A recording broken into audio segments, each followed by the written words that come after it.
First of all, Miss Olivia, hello. How are you doing? How are you surviving this crazy, crazy time?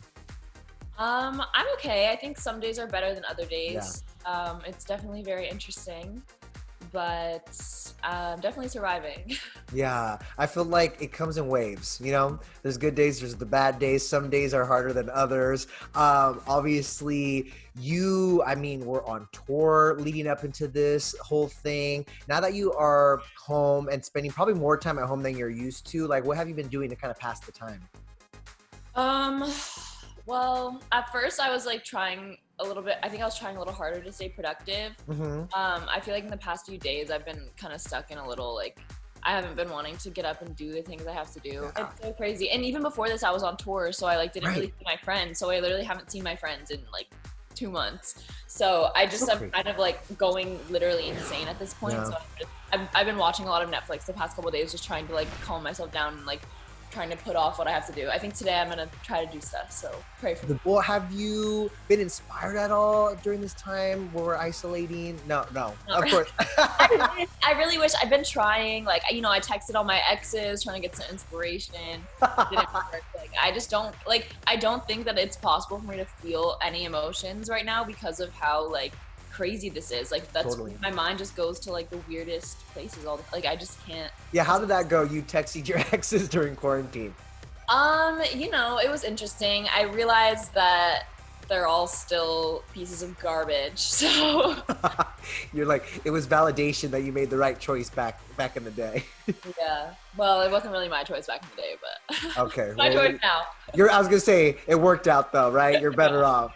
Yeah. Well, let's talk about the fact that you were on tour. I think you even had dates scheduled through late March. Of course, those were all postponed because of COVID-19. I can't even imagine as an artist going through this, like especially like actively touring and putting on shows. Were you super bummed? I was so bummed. Like this tour is like one of the things I'm most proud of, like Yeah. that I've ever done. And also like I paid for it pretty much all myself. Like it's all like I'm not like the biggest artist in the world, so it's like my like child. Like I put everything into this tour, and A huge investment. yeah, for real. And but it's okay because hopefully it'll pick up whether it's soon or later. I'm still gonna probably use the same like visuals and continue my tour that I created. So I'm trying not to be too bummed about it because it's like you can't control it. That was gonna be my next question, like whether or not you would kind of like change it up at all. But there's a whole other half of the country, I'm sure, Yeah. wants to see the show that you put together. I mean, Yeah. I'm sure I'm gonna have to change a few things. Like I'll probably play a few more songs or whatever, Okay. like, change a few things here and there. But overall, I think it'll probably be really similar. Can I be honest with you? I'm bummed I didn't get to see you at Coachella. I Ew. know, and I can't even go to the rescheduled October date. So like Coachella is just a wash for me this Well, year.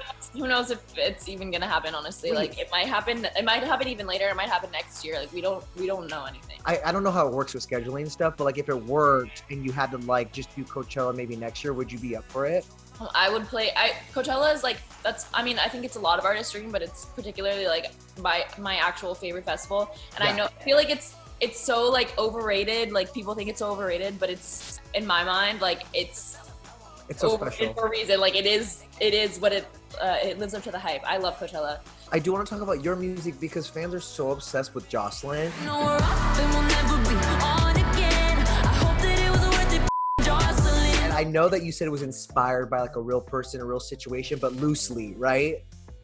I mean, the song is 100% about like a person, but I feel like I have to kind of just make it a little bit more, crazy. Yeah, It's- right. And I say in the song, it's not about someone that I actually dated. I always say like I refer to like guys that I used to talk to as like my exes. Like I said, I texted my exes earlier. Like I didn't date any of those boys. Like they just are boys that made me mentally unwell, emotionally unwell. Oh yeah.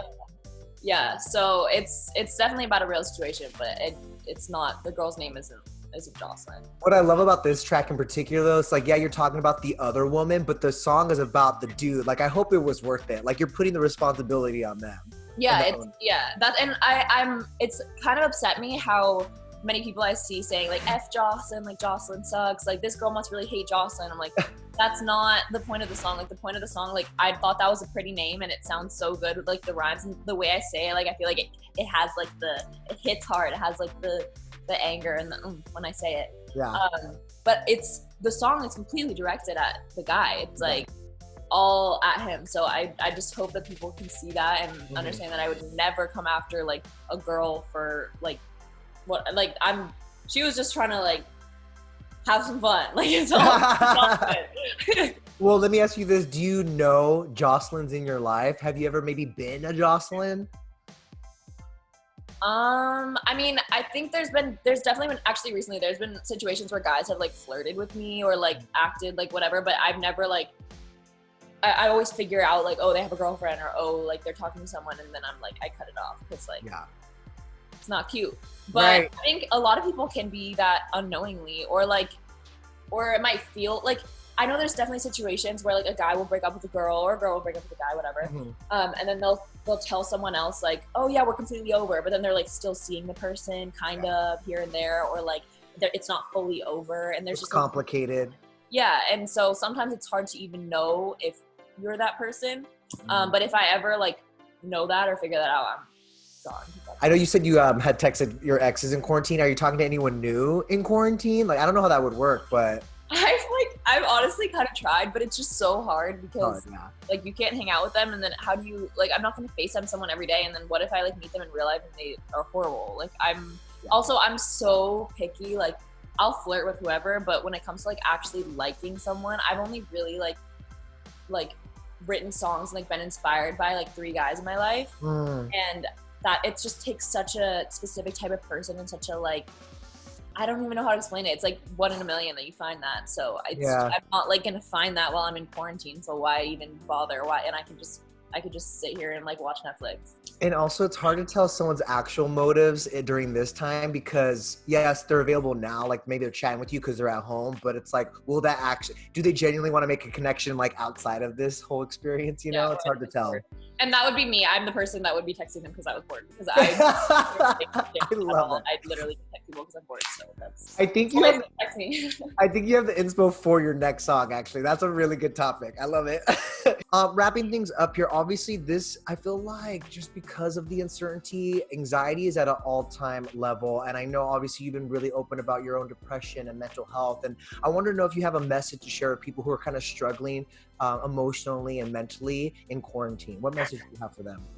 I would say don't be too hard on yourself, and don't feel like there's something that you specifically need to be doing right now, kind of like what we talked about earlier. Everyone's going through this, and it's really hard, and the world hasn't seen something like this in a very long time.